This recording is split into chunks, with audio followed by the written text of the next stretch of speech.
자, 이번 시간에는 판상근하고 척추기립근을 보도록 하겠습니다. 판상근이 우리말로는 어떻게 바뀌었죠? 널판근. 판상이라는 말 자체가 널판지 모양 이런 의미입니다. 그래서 널판근이에요. 근육이 생각보다 꽤 큽니다. 그래서 두 부분으로 나누어서 봐야 돼요. 어떻게 나누었죠? 시작은 전부 어쨌든 목에서부터 등 거의 한 6번 가까이 내려옵니다. 6번, 6번째 등뼈 정도까지 내려오는데 반씩 정도 나누어서 반은 머리로 가고요. 반은 목으로 갑니다. 그러니까 아래쪽에 있는 등뼈 6번까지 오는 아래쪽에 있는 것이 목으로 가고요. 그 위에 있는 것이 목에서 시작해서 등뼈 중간 조금 내려오는 게 머리로 가요. 그래서 머리로 가는 판상근이니까 두판상근, 목으로 가는 판상근은 경판상근. 그대로 그냥 우리말로 바꾸면 되죠. 머리 널판근, 목 널판근 이렇게 바꾸시면 됩니다. 자, 먼저 두판상근부터 보겠습니다. 목에서부터 시작해서 거의 한 3번 정도 등뼈까지 여기 가시돌기, 급돌기 위에 이렇게 붙어 있습니다. 생각보다 크죠? 여기서 비스듬하게 유양돌기 뒤쪽으로 갑니다. 그러니까 우리가 왜 그 목덜미 선이라는 거 있죠? 위 목덜미 선, 상항선이라고 하는 위 목덜미 선의 그 가쪽, 그러니까 그 유양돌기 가까운 쪽에 가서 붙어 있습니다. 지금 보세요. 여기 우리 지난번에 또 흉쇄 유돌근 붙어 있죠? 붙는 데가 거의 비슷하잖아요. 이렇게 붙어 있습니다. 그 다음에 이 두판상근 붙은 밑에 여기 척추에서 시작해서 비스듬하게 올라갑니다. 근육이 꽤 길어야 되겠죠. 살짝 떼볼까요? 자, 떼면서 이렇게 비스듬하게 척추에 바짝 붙어서 쭉 올라가서 경추 횡돌기 1, 2, 3번에 붙어 있어요. 가로돌기에. 가로돌기가 우리 한자로는 뭐라고 하죠? 횡돌기. 횡돌기에 붙어 있습니다. 자, 다시 붙이고. 자, 작용을 그럼 한번 생각해 보세요. 자, 지금은 이제 한쪽만 붙어 있습니다.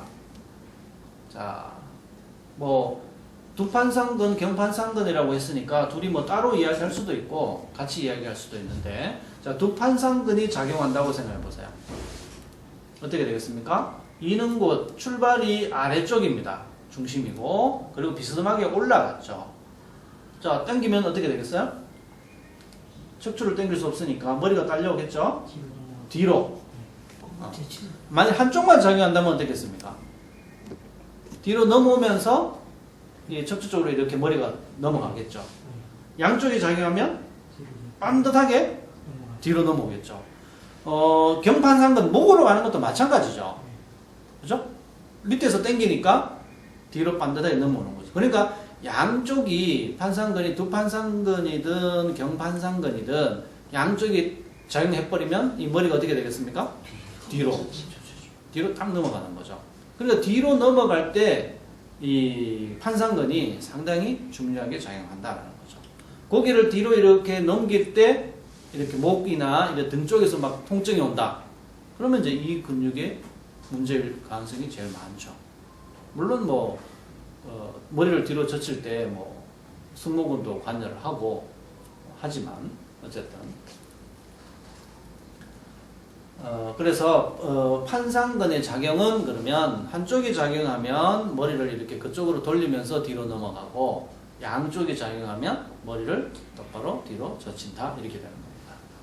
이 판상근 양쪽을 합치면 꼭 V자 모양이죠. 양쪽을 합치면 이게 결국은 승모근 속에, 마름근 속에 이렇게 있기 때문에, 승모근과 능형근 속에 있기 때문에 좀 깊이 있는 근육이 되겠습니다. 자, 이렇게 판상근을 봤고요.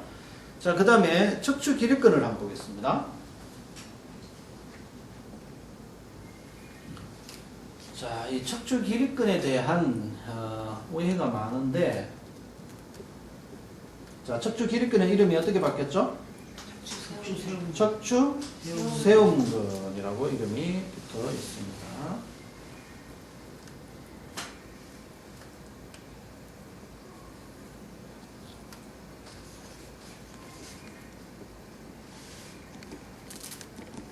자, 어때요?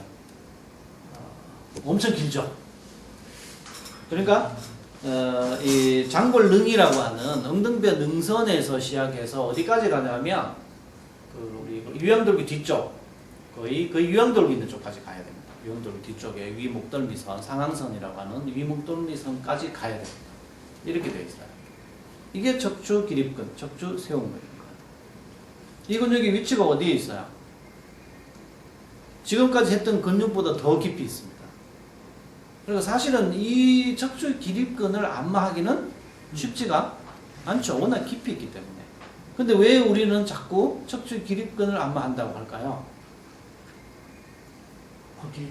위치가 우리가 안마가 척추 따라서 쭉 내려오잖아요.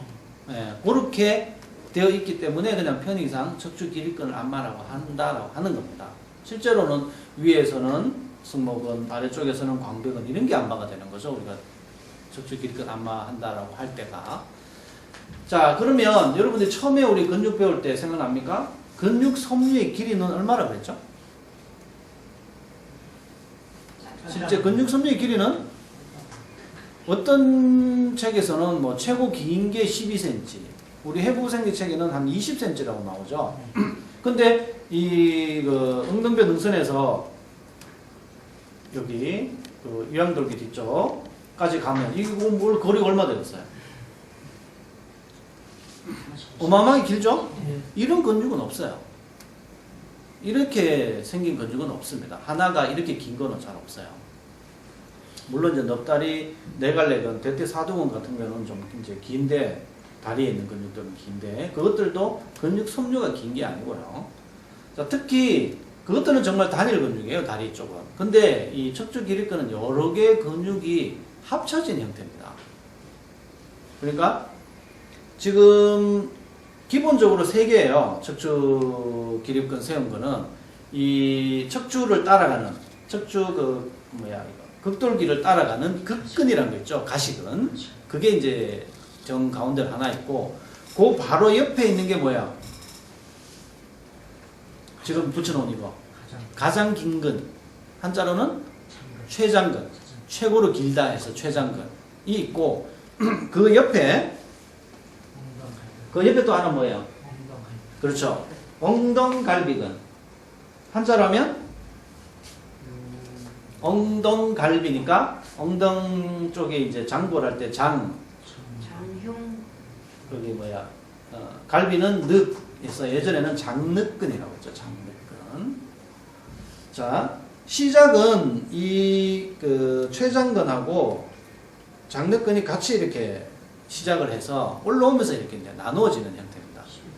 결국은 그러니까 여기서 장골능, 엉덩배 능선에서 시작했던 근육 섬유가 머리까지 가는 게 아니고 이 장골 쪽에서 시작했던 근육이 조금 올라오다가 그 위에 어디에? 갈비에 붙어 있는 갈비에. 그 바로 위에 갈비에 붙어 있고 다시 그 밑에서 시작했던 근육은 또 그 위 갈비. 또 조금 밑에서 시작한 거는 좀 더 위 갈비. 이런 식으로 계속 올라가는 겁니다. 그래서 좀 더 자세하게 설명하고 있는 책은 또 나눠서 설명해요. 최장근 같은 경우도 뭐, 그 허리 그 부위에 있는 거 따로, 가슴 등 부위에 따로, 목 따로 해서 뭐, 흉최장근, 경최장근, 머리에서는 두최장근 이렇게 또 자세하게 나눈 책들도 있어요. 근데 우리는 이제 그렇게까지는 안 나누고요. 그냥 척추 기립근, 세움근을 가시근, 가장 긴근, 엉덩갈비근. 한자로 하면 극근, 최장근, 장늑근. 이렇게 되는 겁니다. 자, 이렇게 근육이 생겼어요. 그러니까 여러분들이 안마할 때, 그 척추 기립근 부위 안마한다라고 할 때 2선이 이제 최장근 하는 거고, 3선이 엉덩갈비근, 장늑근을 하는 셈이 되겠습니다. 그래서 이 가장 긴 건 최장근은 거의 머리까지 가고 이 장늑근은 이제 목 쪽에서까지 이어져 있습니다. 지금 요 제가 만든 모형을 쭉 보시면 그냥 전체적인 모양으로 이렇게 해놨지만 실제 근육은 짧게 서로 겹치면서 길게 이어져 있다라는 걸 기억하시고요. 그러니까 이 근육은 안마하기는 쉽지 않다. 장르근, 엉덩갈비근 같은 경우는 이것도 좀 얇기 때문에 우리 안마 3선 이런 거 할 때 좀 되겠습니다. 자, 이렇게 척추 기립근이고요. 자, 작용을 그럼 보겠습니다. 자, 이 척추 기립근, 세운근, 작용. 이미 이름에 작용이 있죠? 무슨 뜻입니까? 척추를 세운다. 세우려면 이게 어떨 때 이 세운근이 작용하겠어요? 몸을 척추를 우리가 인사 같은 거 할 때 이렇게 앞으로 굽혔을 때를 다시 온 상태로 되돌릴 때 이게 이제 척추를 세우는 거잖아. 이때 작용한다라는 겁니다. 그럼 우리가 안녕하세요라고 인사할 때 이 척추 기립근은 작용해야 하네? 작용해야 하나요? 안 하죠. 이렇게 앞으로 숙이는 거는 어떤 근육들이? 그거는 이 앞에 있는 근육들이 작용하는 거고 이걸 다시 펼 때 이 근육이 작용한다라는 겁니다. 그럼 만일 이렇게 허리를 숙인 채로 계속 있으면 허리를 숙인 채로 계속 있으면 속에서 이 근육도 이제 척추를 세우는 것도 아니고 어중간하게 지금 세운 상태가 되죠. 그때 이제 이 근육도 같이 막 힘쓰고 있겠죠. 세우려고. 어쨌든 척추 세운근, 기립근은 척추를 똑바로 세운다. 한쪽이 작용하면 척추를 그쪽으로 틀고 양쪽이 작용하면 척추를 똑바로 세운다. 이렇게 되는 겁니다. 자, 척추 기립근, 척추 세운근에 대해서 살펴보았습니다.